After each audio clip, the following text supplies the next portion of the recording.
The advance of industry, whose involuntary promoter is the bourgeoisie, replaces the isolation of the labourers, due to competition, by their revolutionary combination, due to association. The development of modern industry, therefore, cuts from under its feet the very foundation on which the bourgeoisie produces and appropriates products. What the bourgeoisie, therefore, produces, above all, is its own gravediggers. Its fall and the victory of the proletariat are equally inevitable. The end of Section 1 of the Manifesto of the Communist Party.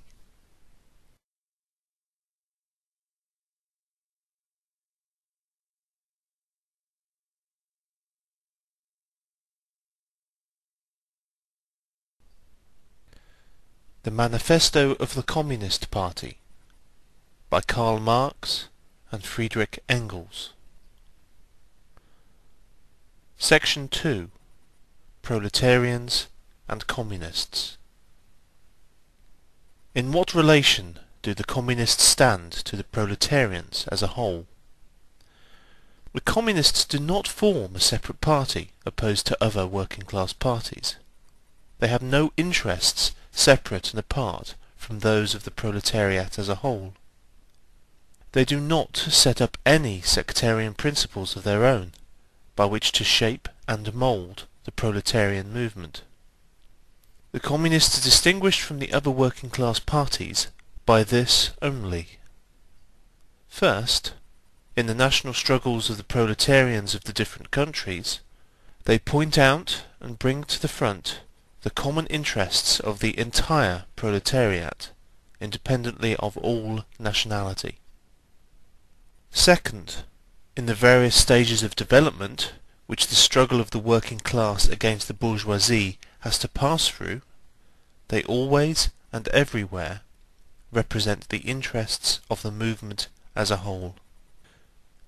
The Communists, therefore, are on one hand practically the most advanced and resolute section of the working class parties of every country, that section which pushes forward all others. On the other hand, theoretically, they have, over the great mass of the proletariat, the advantage of clearly understanding the line of march, the conditions, and the ultimate general results of the proletarian movement. The immediate aim of the Communist is the same as that of all the other proletarian parties: formation of the proletariat into a class, overthrow of the bourgeois supremacy, conquest of political power by the proletariat. The theoretical conclusions of the Communists are in no way based on ideas or principles that have been invented or discovered by this or that would-be universal reformer.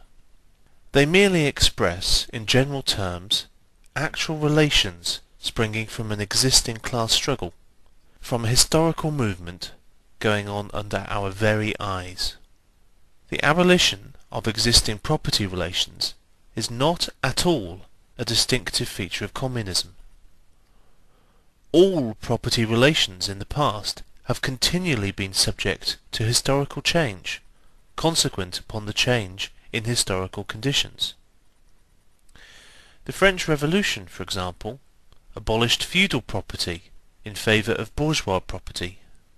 The distinguishing feature of communism is not the abolition of property generally, but the abolition of bourgeois property.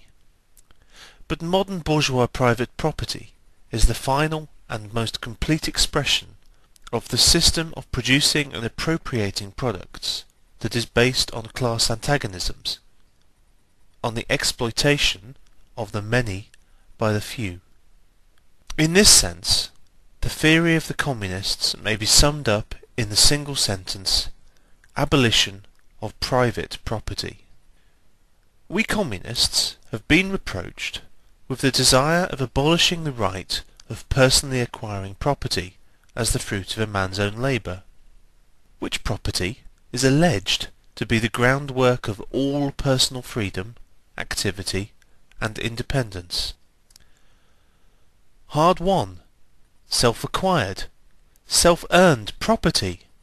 Do you mean the property of the petty artisan and of the small peasant, a form of property that preceded the bourgeois form? There is no need to abolish that. The development of industry has, to a great extent, already destroyed it, and is still destroying it daily. Or do you mean modern bourgeois private property? But does wage labour create any property for the labourer? Not a bit. It creates capital, i.e., that kind of property which exploits wage labour, and which cannot increase except upon condition of begetting a new supply of wage labour for fresh exploitation. Property, in its present form, is based on the antagonism of capital and wage labour. Let us examine both sides of this antagonism. To be a capitalist is to have not only a purely personal, but a social status in production. Capital is a collective product, and only by the united action of many members, nay, in the last resort, only by the united action of all the members of society, can it be set in motion. Capital is, therefore, not a personal, it is a social power. When, therefore, capital is converted into common property, into the property of all the members of society, personal property is not thereby transformed into social property. It is only the social character of the property that is changed. It loses its class character. Let us now take wage labour. The average price of wage labour is the minimum wage, i.e., that quantum of the means of subsistence which is absolutely requisite in bare existence as a labourer. What, therefore, the wage labourer appropriates by means of his labour merely suffices to prolong and reproduce a bare existence. We by no means intend to abolish this personal appropriation of the products of labour, an appropriation that is made for the maintenance and reproduction of human life, and that leaves no surplus wherewith to command the labour of others. All that we want to do away with is the miserable character of this appropriation, under which the labourer lives merely to increase capital, and is allowed to live only in so far as the interest of the ruling class requires it. In bourgeois society, living labour is but a means to increase accumulated labour. In communist society, accumulated labour is but a means to widen, to enrich, to promote the existence of the labourer. In bourgeois society, therefore, the past dominates the present. In communist society, the present dominates the past. In bourgeois society, capital is independent and has individuality, while the living person is dependent and has no individuality.